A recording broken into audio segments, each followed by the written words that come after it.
That's what it looks like on YouTube. That's what it looks like on X. All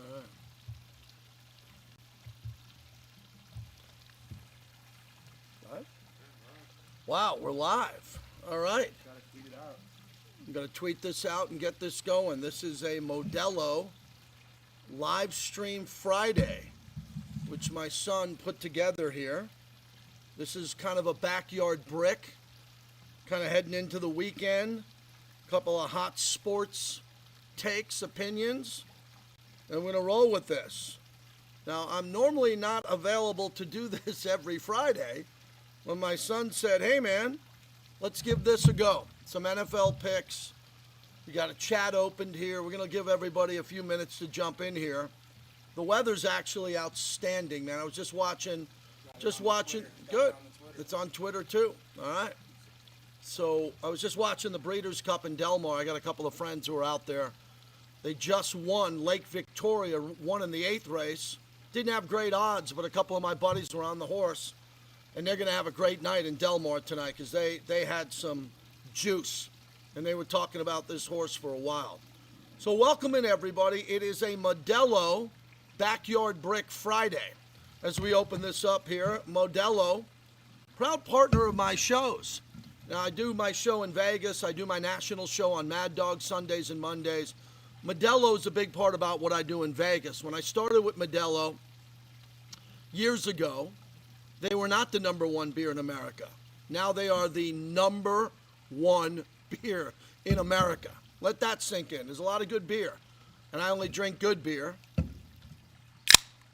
So Friday, I reward myself after a busy week, and this was a busy week. I got my heart ripped out by the Dodgers as the Yankees lost to the Dodgers, which hurt. That was a tough one. On top of that, the Dodgers had their parade today, which looked absolutely spectacular, man. I mean, look, there's great parades in sports. Detroit, when the Red Wings win, the duck boats in New England with Brady. I think the Canyon of Heroes is the best because when you take that narrow ride down the Canyon of Heroes where we've come after World War victories, right? Astronauts have gone through the Canyon of Heroes. And then when sports teams win with the ticker tape parade and you're down there, that's pretty cool. But there's just something about L.A. It reminded me today of Kobe Bryant, the late, great Kobe Bryant, and the great Laker parades. Warriors had really good parades in Oakland. But L.A., when they have a parade and it's going big, it goes really big. And that looked good today. And I'm not as bitter as I was. A week ago, Friday, I was out with my son for Game 1 of the World Series. And obviously, Game 1 of the World Series, I witnessed the Freddie Freeman walk-off grand slam. And I told this on other platforms. I was in a state of shock, literally. I'm not going to compare it to a car accident or bad news. But in sports, my body and my mind was in shock when Freeman hit that walk-off grand slam. The Yankees were the better team that night. They were the better team that night. Boone took Cole out after 88 pitches. Dumb move. And the Yankees didn't give that game to the Dodgers because Freeman hit that walk-off grand slam. But they made it easier for the Dodgers. And if Cole would have gave 8 full innings there and 100-plus pitches, I think the Yankees would have won that game. Then we fast forward to Game 5 in the 5th inning with all the gaffes like I've never seen before. Aaron Judge drops a ball hit right to him. Anthony Volpe can't throw the ball from short to third without hopping it. And then Anthony Rizzo and Cole aren't on the same page. And they just blow an easy ground ball to first by Mookie Betts. And I think the Yankees win that game, but they didn't. And then to see Walker Buehler close out that game, the Dodgers win on Yankee soil. I think that's really important for the Dodgers. You go back to 1955 and Jackie Robinson. You go back to 1978, right? 77 with Reggie Jackson. You go back to the Yankees beating the Dodgers winning in 1981 with Fernando Valenzuela. That famous Game 3 where Fernando pitched a complete game and had 47 pitches? That was incredible. And he gave up, I think, 9 hits in that game and 7 walks or whatever it was. And Fernando stayed in the game. And Aaron Boone couldn't keep Cole in the game in Game 1. And then Cole was fresh and ready to go, and he was really pitching well. in Game 5, but after everything melted down, the Dodgers win. So I raise a Modelo to the Dodger fans who are out there for that victory. And my point about this whole thing is I just want to tell you it's taken me a week, a full 7 days to come down from the loss from Freddie Freeman to the loss in Game 5. And then to watch the parade today, I wasn't bitter brick. I wasn't sitting around just upset about it because I tried to figure out the good part about it. The good part about it was I had a moment with my son, who's 21, that I'll never forget the rest of my life. And when he said, Dad, we had a good day, it stayed with me, and now it's a week later. So I'm coming down from that roller coaster. It was a freaking roller coaster. And the Dodgers won in 5. Imagine if that went to 7 games.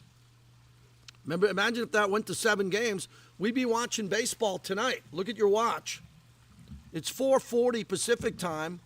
We'd be getting ready for Game 6 in Los Angeles, Yankees-Dodgers. I would have took my shot. Stanton's playing well. Judge is hitting the ball finally, breaking out of the slump. Volpe hit. But Dodgers put down the Yankees, and that's it. A lot of people have been asking me what to do with Soto, as Soto now becomes a free agent. And he's going to demand somewhere between $600 and $700 million. I wouldn't pay it. I don't pay $700 million for anybody. Ohtani doesn't pitch. Everybody's assuming he's going to pitch. He's an international guy. He's a $700 million guy. Judge and Stanton are $350 million guys, or $370. There's no way I'm giving Soto $700 million. The guy butchered the outfield in the World Series. He butchered it. He's a great 26-year-old player. I think the Yankees will get the deal done. But I don't want to see a 14-year deal. I don't want to see no 14-year deal. So if there's some opt-outs and the Yankees are paying Soto, whatever, $50 million a year, they find a way to do something with them, good. But if Scott Boras and Soto want to hold the Yankees hostage and try to get between $600 and $700 million, let him go to the Mets. I'm serious. He'll be great with the Mets. He won't win. He won't win. The Dodgers will beat the Mets, I promise you. And for the Yankees, they need more pitching. I mean, Garrett Cole's not getting any better. He might have 1 or 2 more years at this level. And during the year, he was hurt. He didn't pitch great most of the year until the postseason. So in an ideal world, Soto will go back to the Yankees, and the Yankees will go get another pitcher. But all those other teams out there want to be great too. Milwaukee, the Padres, the Cleveland Guardians, the Minnesota Twins. They're not going to. They can't afford Soto, but they're going to want to build up their rosters to be better than that. So, Dodger fans, salute, congratulations. Get in the chat if you want to get in the chat here. Leave anything you want me to talk about. Let me know what you think. And we'll jump in on this and get this thing going here on the chat. I could see everybody who's in there. Joe, appreciate that. El Fuentes, Joe, Ace Boogie. Good to see everybody there. All right, the second topic is the NFL. As we get to the Jets last night, and I thought the Jets played a great desperation game. And I'll tie that into every other team out there. The Jets had to find a way to win. The Jets last night, Thursday night, went into their game 2-6 at home against what we all thought was a pretty good Houston team, led by C.J. Stroud. And the Jets had a gaff play going into the end zone on a touchdown. Wilson had an amazing one-handed catch, which was great. Devontae Adams had a pretty good game. Devontae left Vegas, wanted to get out. He had a pretty good game there. So I give Devontae some credit. But that was about Aaron Rodgers. And if the Jets would have lost that game, the Jets would have been officially done. You know, they go into that game and they're a 2-6 team. If they lose, they're 2-7, and it's a real-life obituary. Dead. No comeback, no getting on a run, not going to do anything. The Jets are dead. And the Jets won. And I said that today on my Raiders show. I hope the Raiders play that way in Cincinnati, like they're dead if they lose. And most likely, if you're a 3-6 team or you're a 2-6 team, you're already done. You're probably not going to come back. But when you take a look at the way they played, the Jets played, I want the Raiders to play that way and the Jaguars to play that way. And all the teams that are playing poorly, Carolina, Tennessee, when you get to this point, it's desperation time. You're not going to make the playoffs. And the Jets have now an 18% chance, I saw, on ESPN stats to make the playoffs. That's not bad because the Jets' schedule is easy. I mean, the Jets' schedule is really easy going forward. Jets have an opportunity now with 3 wins to automatically get to 8. 8 won't get them into the playoffs. 9 might. This year is going to be crazy, man. There's a lot of bad teams. And there's going to be a lot of teams in the AFC North eating each other up and spitting each other out. So for Aaron Rodgers winning that game, the Jets are relevant again, but they're 3-6. Does everybody think the Jets are going to win the next 7 out of 8 games? I don't. I think they're going to lose a game here or there, and they have no more room. They almost feel like they have to run the table. But what I loved about the Jets last night, they played with passion. They played balls out. They played with the sense of urgency, and they won the game. And for Raider fans who might be checking in on this, it's the same way the Raiders have to play. You know, I've been struggling not only this week with the Yankees losing to the Dodgers, but the other struggle is I'm starting to deal with fans who want to lose on purpose. It's called tanking. And never in my life, as a young athlete or a sports talk host or a fan, let's just take out the sports radio host stuff. Let's just talk about being a fan. I'm a fan like you are. I've never in my life wanted to lose a game. The Knicks, the Raiders, the Yankees. I never said losing is good if we lose. Now, in the NBA, you can actually tank and get someone great. The Spurs did it with Tim Duncan. They also tanked for Victor Wembanyama. And in the NBA, you always have that one guy, LeBron James, going to Cleveland. Patrick Ewing to the Knicks, but that was when they had to pull out the frozen envelope. But in the NFL, you rarely know what you're going to get unless you have the number 1 pick overall. So I remember when the Raiders had Jamarcus Russell. Remember that? He was the number 1 pick in the draft. Consensus. He's a great player out of LSU. Not good, great. Ryan Leaf, when he went with Peyton Manning, was a great player. He went number 2. He could have went number 1. Shedeur Sanders, Cam Ward. I don't know who's going to go number 1 this year. But I don't think the team should want to lose on purpose in October, November, December to possibly get a player in April. Because once you start doing that as a fan, it's a slippery slope and you never come back. How many of your best buddies, you got the ladies listening, your best friends who are really good sports fans that you respect, how often do you sit around and talk about losing? You mostly don't. You talk about winning. You talk about great memories. You talk about how are we going to win this game. Now you got a gambling aspect, right? So people are betting on teams. But now the problem with gambling and sports gambling, and I don't want to go that deep down the rabbit hole, is there are a lot of great fans that are now decaying and they're crumbling because instead of rooting for their team, they're rooting for their bet. So then you can watch a Raider game or a Titans game or a Patriot game and say, you know, I like my team to win. Of course you want your team to win, but you can bet against them. You can bet against the fact that they won't win or not cover the spread. And once that starts infiltrating your brain as a fan, you're done. That's why I always encourage fans to stay fans. And if you're going to gamble, you got to keep it completely separate. And this week, there's a helicopter coming over Backyard Brick. Pause for a second. We got a helicopter out here on the mean streets of Summerlin. There you go, right there. Wow. Yeah, we go. So remember what I'm telling you today or tonight if you're on the East Coast. If you believe in tanking, you're a flawed fan. You have to admit that. You could still want to tank and believe you're going to get a better pick, but you're letting in some type of human decay in your brain where you're accepting losing. And I think that's a bad thing. I really do. I think when you start telling people you're okay with losing, then you'll justify losing more and losing more. And then you'll put a bet behind it. You know, I live in Vegas, and a lot of my buddies are gamblers.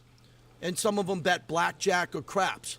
They don't go to the blackjack table or the craps table or the video poker and put money in and go, I want to lose, I want to lose, I want to lose. They want to win. But now in sports, fans believe this bullshit about losing on purpose to get a player. It might work. It might work every once in a while, but normally it doesn't. So I've been fighting that with the Raider fans all week because most of them want to win, but there's a bunch of people coming in saying, hey, if we lose, it's okay. Because why is it okay? Like Big D's a Raider fan. I grew up with him going to the black hole. We never had Modelo's, because back then they didn't have Modelo's. They had Coronas. We never sat in the parking lot, walked into the game in Oakland and say, hey, Big D, let's lose this game by less than 10. Let's lose because we might be able to get a player. I just gave you a great example in Jamarcus Russell, who was a can't miss. You know, if Jamarcus Russell wasn't drafted number 1 overall by the Raiders, 10 other teams would have took him 1. And 10 other teams would have took him 2. He ended up being a bust. But at the time, no one knew that. Same with Ryan Leaf. So you start taking these quarterbacks, you can get a guy like Jalen Hurts at the end of the first round or in the second round. I mean, it's impossible to get Tom Brady in the 6th round. But then again, Brock Purdy came to the 49ers with the last pick in the draft. The last pick, Mr. Irrelevant, and he's on a really good team. And that's really an outlier stat. That doesn't happen often. Wow, we got another plane. Look at that. Man, we get some action out here, man. So you can put it in the chat here. If you end up wanting to, if you want to lose on purpose, that's a bad habit, man. Life's about good habits, not bad habits. You know, every once in a while, if you smoke, I don't smoke, cigarettes, darts, or if you have too many cervezas, that could be a bad habit. You want good habits in your life as a sportsman. And tanking sucks. Tanking is for the weak. Tanking is for the worthless. Tanking is for the people who aren't winners and they're justifying losers. I don't hang out with losers. I try to hang out with winners. So that's an interesting topic I wanted to get into here as we take a look at a couple of picks and what's happening here. But that Jet win was a big deal. It got my attention because it was do or die, back against the wall stuff. And if you got your back up against the wall, you better win. And again, for the Raider fans who are in here, you're going to learn a lot about the Raiders Sunday. They play in Cincinnati. The bye week's coming up right after that. I talked to a former Raider player today, had a great line. It's fantastic. He said, and it was really cool the way he said it. I said, what's it like when you're playing on a bad team or a good team heading into the bye week? What's it like? And his scenario and what he said was, he goes, it's like climbing a mountain. And if you're climbing a mountain and it's going to take 2 or 3 days, or if you're a pioneer from back in the day and you're going to get to the campsite, right? You're going to get to the campsite at the end of the night. You know, if you can go up one more mountain and get to the top of the campsite, everyone's going to get their rest. You're going to camp out. Everyone's going to have food and dinner, set up their bunk, and everything's going to be better. But on the way up, it's going to be ball busting. And he said, going into the bye week, I said, if you're a 2-6 team, how do you feel? He says, you feel like you got to win the game because you're going to go on a break afterwards and you want to go on that break with a victory. If you're a good team, you really want to win because it's going to matter for the playoffs. And I thought that was an interesting scenario because a lot of people think teams that are 2 or 3 win teams going into the bye week, they're just going to check out. They're not going to play as hard. They're going to lose anyway. And then they're going to go on vacation for a week. So why play harder? And this former NFL player said, no, it's the opposite. You play harder before your bye week because you know there's going to be a reward and you want to cash in on that reward by playing a great game. So something to think about with these teams heading into the bye week. All right, week 9. Let's get into some picks here and talk about it. And again, I'm not a gambler, and there's a lot of gamblers out there who suck at picking games. And I point it out all the time, so I'm going to give you some opinions and picks. But you know I'm not putting any real money on it. But a lot of people reach out to me and ask my opinion because I watch football constantly. And I hang around with a lot of gamblers, and I interview a lot of gamblers. This week, the great Bill Krakenberger, Jeff Sherman, the VP of Risk Management over at the Westgate, Lee Sterling from Paramount Sports, a good friend of mine's Las Vegas golfer, Brady Cannon. He's really sharp. And the guys that I know around me who are gamblers, I listen. They ask me some advice. I listen to what they have to say, so I'm going to give you a couple of opinions here as we get going. Chargers-Browns, as I'm setting up here, Chargers-Browns opened up.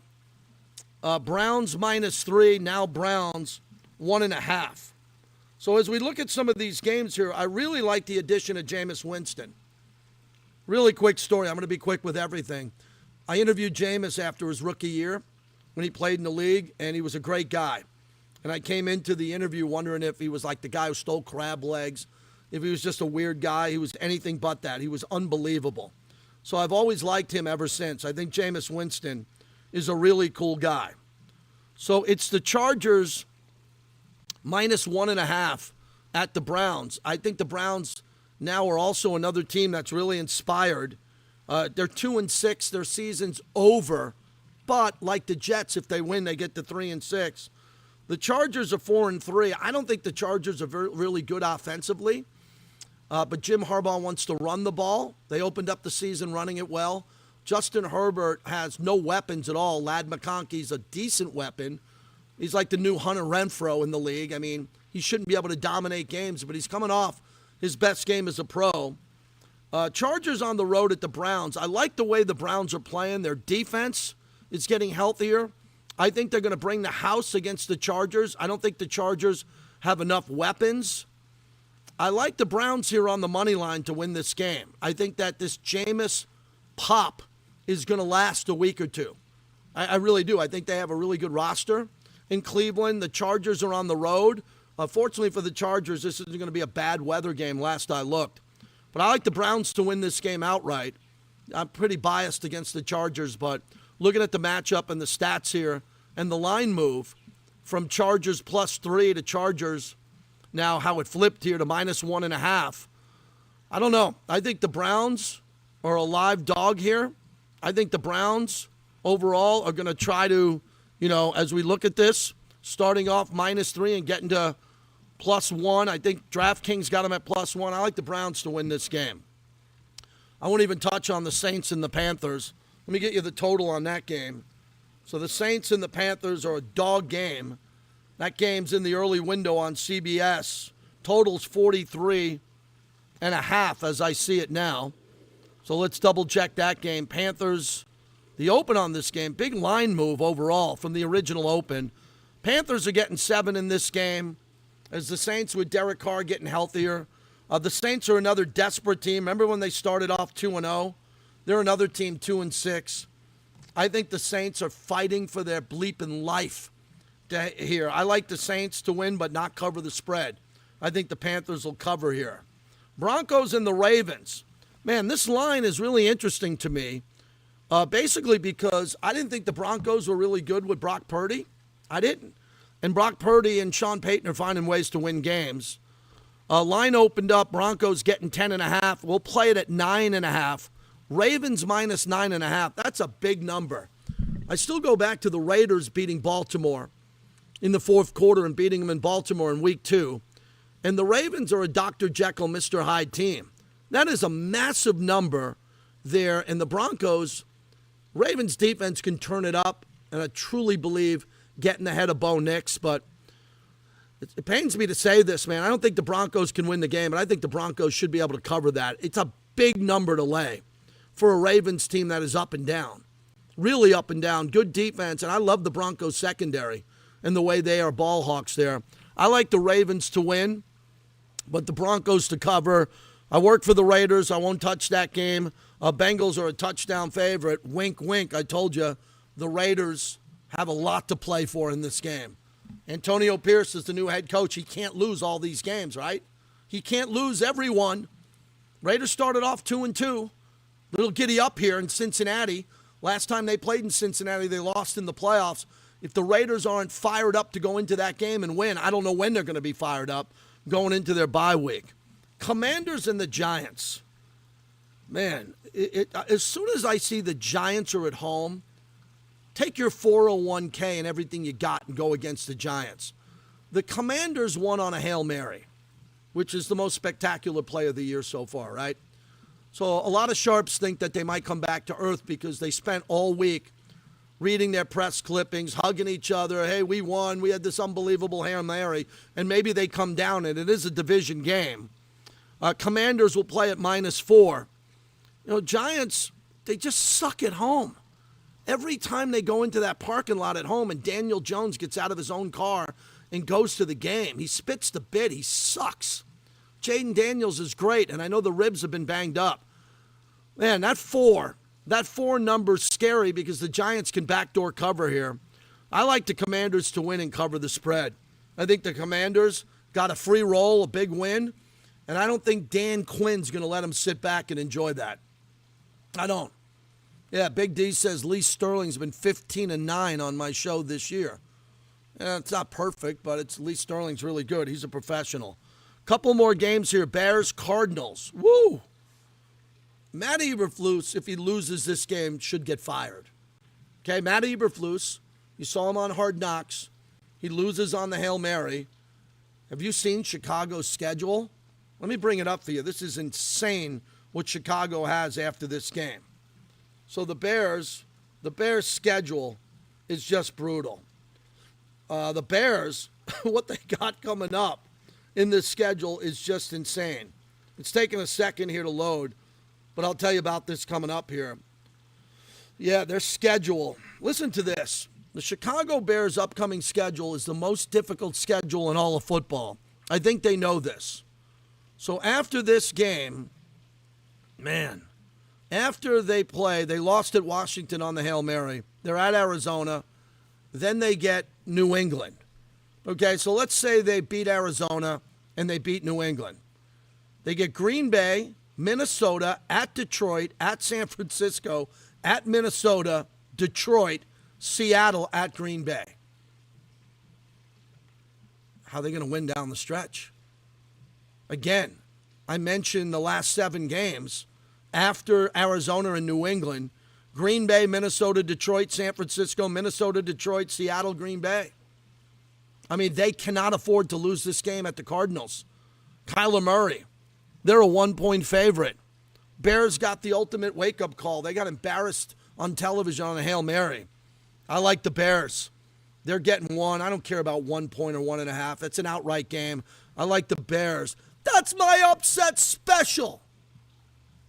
I got the Bears at the Cardinals. They have to win that game. Have to win that game.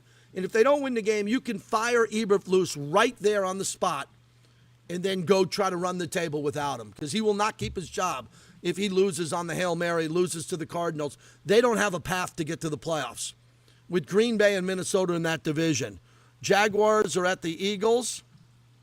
What a mess the Jags are, man. They got a better team than you think. They remind me of the Raiders again, going back to the Raiders. They're better than you think, but the injuries have killed them. Jaguars getting 7.5 at the Eagles. Eagles coming off a really good win against Cincinnati. I like the Eagles to win and not cover the spread. The Rams had some time off. Rams did the double dip. Remember, they beat the Raiders on Sunday, then they won Thursday night. They've had a bye week. Rams right now, -1. Let's play that. Yeah, it's -1 across the board here at the Seahawks. Seahawks have been reeling as of late. Seahawks are getting a point at home. I just like the mojo that McVay has. I get the Rams to win that game. And then we got a really good game coming up with the Lions and the Packers. I picked the Lions to win the Super Bowl. It's my Super Bowl pick, but they lost Aiden Hutchinson for the year, so it's kind of tough to go pick them thinking they're going to win a game. Let me get you a updated line on this. Line initially opened Packers -1.5.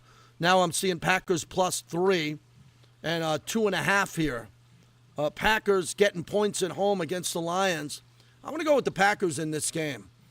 And this team, the quarterback play, I think, for the Packers is a question mark here, but let's have fun because, again, I picked this team to win the Super Bowl. Jared Goff's, I think this is his first outdoor game, if I got that right. His outdoor stats plummet. They plummet. So I'm going to go with the Pack at home for our friends in Green Bay. Colts and Vikings. Colts benched their quarterback, Anthony Richardson, because he needed a break. What the hell was that about? Modelo. #1 beer in America, by the way. Colts are getting 5 with Joe Flacco. I'll take the points. Vikings, if you're playing it, 5.5. It's 5.5. I like the Vikings to win, the Colts to cover the spread there. Chiefs, Buccaneers, man, this Chief team, I won't call them lucky, but they're getting breaks. I thought the Raiders played them really tough in that last game. And they were in it the whole game. They had the lead 10-7. Buccaneers are without 2 great receivers. I just don't think the Buccaneers have the personnel to go into Kansas City and win that game. That's the big line movement from the Chiefs -7 to minus a 9.5. I love Baker Mayfield. I'll go with the Chiefs to win, but the Buccaneers to cover the spread. So those are some of the picks here that we're getting to. You know, as I always say, bet with your wallet, not with your head. And what that means is there's a lot of people gambling now who don't have any money. I'm not going to get into politics with you, but people say, oh, the economy sucks. I don't believe that. I think the economy's, I'm a stockbroker, still kind of stock market record highs, real estate going through the roof, groceries and inflation real. I get that. So no matter who you believe, gamblers don't have a lot of money. They don't. I mean, the rich gamblers do, the ones who are rich, but the common guy who works a 9-to-5 job or has a job and a family, he don't have a lot of money right now, maybe in this economy. Unless he's got some money in a 401k that's going up, there's not a lot of expendable cash. So when I say bet with your wallet, not with your head, don't bet the money you don't have. Don't bet the money you don't have. And people think they're going to what? Make money and then cash out? When was the last time you saw a sports gambler win a bet and take the money out and put it in his savings account? That would be never. But there's a lot of gamblers out there now. I was talking to Bill Krakenberger. The books supposedly got their ass kicked finally, recently, but the NFL and college football gamblers had their chance, and they were getting hammered a month ago, and they're trying to make a comeback here. How we doing here, man? We got some people. We got a good number in here. Good to see this on Twitter. My son set up this YouTube feed, and so we got this on YouTube and Twitter, which is kind of cool. You know, everybody's trying to evolve at this stage in their career. And a lot of people, look, I'm looking at this live on Twitter now. Pretty cool that my son set this up. See this? That's cool. I'm watching this live. Everybody in my business is trying to evolve. You know, you got guys who are super successful. Stephen A., Pat McAfee. They have professionals. Look, I'm in my backyard, and we got some pretty cool stuff going on, right? We're live on YouTube. We're live on Twitter. When I got into the business, there was no internet. There was no Twitter. There was no Facebook. And now you got an opportunity to broadcast during your downtime. And this is my downtime now at home in my backyard and enjoying this. So I really like the fact that you're here. Thanks for doing this. We're going to do more and more of this. And what I love about this feature and this platform is at any time, I could be motivated to talk about something at any time and just grab a microphone, grab the old Yeti, grab a Modelo, put on the shades, and come out here and talk sports with you. So the last thing I want to mention, Pigs is there. Engaging the chat and doing like and stuff is the path. I am, but I can't engage the chat when I'm talking. Pigs. You guys can all chat and I can read this, but you know, I don't have one of those shows that have 6 clappers. I just want to have a show where I got 6 guys who go like this. It'd be great, man. I got a dog that could bark. But, man, I need one of those shows where I have one of the clappers, man. How much do the clappers get paid on those shows? Like 30 grand? 20? 100? I don't know. When I started in the business, man, they gave you a microphone and overnights. Weekend overnights. Updates. Now you can just throw on a hat and a T-shirt and be a clapper, man. Matter of fact, I am taking requests for clappers. If you have a good clapper that wants to be an intern, maybe I'll start building the clapper network here and get one of those guys. Any college teams, quarterbacks catch your eye. Look, man, I am really into Arch Manning. Okay? I would move heaven and earth and hell to get Arch Manning. And I know he's going to play another year at Texas. I get all that. That's the guy. Okay? His uncle is Eli and Peyton. His grandpa is Archie. His dad's Cooper, who's a pretty cool guy, not an NFL stud. But Arch Manning is the guy a little bit farther out. Shador looks good. I like this Cam Ward. I like his size and strength overall. And then I think there's a bunch of other quarterbacks out there that I just haven't dove into that deep. You know, I'm not sitting there looking at, diving into college quarterbacks at length right now. I'm too busy trying to get the Raiders to win a game or trying to get my Yankees to win and they came down. Again, I had a bad week, you know. Yep, Pigs said so. He can drink more Modelo's, of course. Yes, I can, Pigs. And I'm engaging you, Pigs, because I mentioned you 3 or 4 times. Isn't that engaging the chat? I think it is. Finally, I want to leave you on college football. Let me grab something here for a second, if you give me a second on this. I didn't grow up with college football. I grew up in New York. It was all pro sports, Yankees, Knicks, Giants and Jets. The closest school that I had to me was Syracuse, and they were only good when Jim Brown was there or Larry Zonko or Ernie Davis. Donovan McNabb was okay. But the point I want to make about college football is college football, my son, who's in the other room, went to Oklahoma, and my son, who's upstairs, is a senior at Arizona State. And Oklahoma was super competitive in times in the past. As I take a look at the rankings here, all right, I got them right here. Okay. When I look at the rankings, Oregon's number 1, former Pac-12 team. Remember that? Oregon, number 1, Georgia 2, Penn State 3, Ohio State 4. They'll play each other this weekend. I like Penn State to win that game at home. I think Franklin, who doesn't win the big game, is going to win that one. Happy Valley is going to be a madhouse. That's the place to be in the country. Miami at 5 at 8-0. Texas with the loss at 6. Tennessee 7. Notre Dame quietly at number 8. Notre Dame 7-1. College football loves Notre Dame, man. They love Notre Dame, man. Television loves Notre Dame. Ratings, rankings, believe me. They'll find a way to get Notre Dame in this playoff.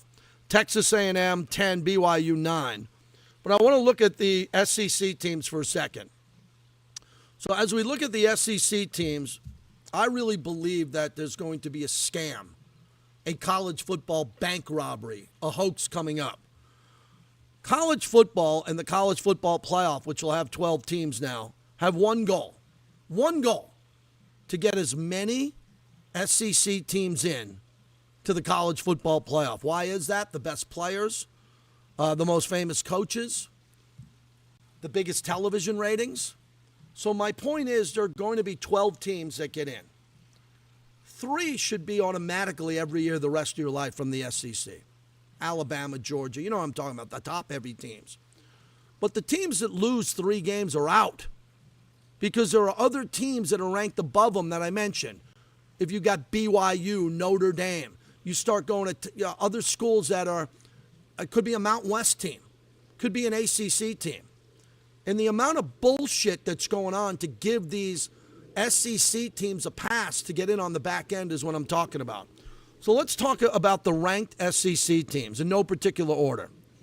You got Ole Miss at 19, Missouri at 25, Alabama at 14, LSU at 16, Tennessee at 7, Texas at 6, Georgia 2, and Texas A&M at 10. LSU 2, so I got 8 teams. I got 8 ranked teams in the SEC. If you talk to SEC lunatics, they want all 8 teams in. And these teams are going to lose more. Ole Miss has got 2 losses. They're going to have 3. Missouri's got 2 losses. Alabama's got 2. LSU's got 2. Tennessee 1. Texas 1. Georgia 1. A&M 1. So I want to leave you on this note. Let's make sure that the SEC, the Southeastern Conference, doesn't wiggle their ass into this on the back end and get a 5th team in. Because the 3 teams I think should be in as of today would be Georgia and Texas and normally Alabama, but they're outside. They're 14th. Let's give Texas A&M some credit. I want to see who Texas A&M is playing the rest of the way. 1 second again. This stuff's working pretty fast for me. All right, Texas A&M's remaining schedule at South Carolina. They should win that. New Mexico State at home. They should win that. Auburn, at Auburn. Let's say they win that, and then they end with Texas at home. Let's say they lose to Texas. That'll be 2 losses. That's good enough. And if you're a 2-loss team and you lose, or a 1 or 2-loss team, and you lose in the SEC championship, you're in. You're good. And I don't know. We'll always see. I don't know if we're always going to see an undefeated SEC team. But let's assume we're going to see in the next couple of years a Georgia or an Alabama or a Texas undefeated. They're automatically going to get in. But the point I want to end with is None of this bullshit, Ole Miss. None of this, Missouri gets in. None of this, hey, man, this other team comes out of nowhere and finds their way in. The best example would be LSU. LSU has got 2 losses. One was to USC. I was at that game in Vegas. Well, they played a really tough team in USC in the beginning of the year, and now USC sucks. USC's nothing. But LSU took that game with some risk and lost. Too bad they lost. They lost a really big football game, a kickoff classic to a power institution in USC. I'm not going to give them any credit for that game. They lost it. They lost another game along the way. So if LSU loses another game, I don't want to hear about them getting in as a 12 seed or 11 seed. There's got to be a penalty phase for the SEC because television and the power of SEC are going to fight to get in. And the only teams that should get in are 1 or 2 lost teams. The rest, you're out. And don't bitch about how tough the SEC is. Y'all chose to add to the SEC. Y'all wanted to add Texas and Oklahoma. So that means not everybody gets invited to the dance. 41 minutes uninterrupted. How about that, everybody? Thank you. Little backyard brick. I got time here. I got a beautiful cigar on deck. I got a job tomorrow. I'm going to host a chalk talk at Allegiant Stadium with a couple of Raider alumni. I got the Raiders pre- and post-game show Sunday. And then I'm going to head out and see my mom and dad. My mom turns 85 years old November 8th. My dad's 86. I'm going to fly out to Florida and go see my parents for a week to get the hell out of here and do what I'm supposed to do, hang out with my folks. You get a chance. I'm very lucky that my parents are alive in their mid-80s. I need to be with them more. So that's what I'm going to do next week. And then we'll figure out what we do the following week after that. Thanks for joining me on the Brickcast. Something had to take my attention away from that Dodger parade. It's taken me a few days, man. Again, Doya fans, congratulations on spanking my Yankees. You spanked us in that game. Enjoy the football weekend, college and pro.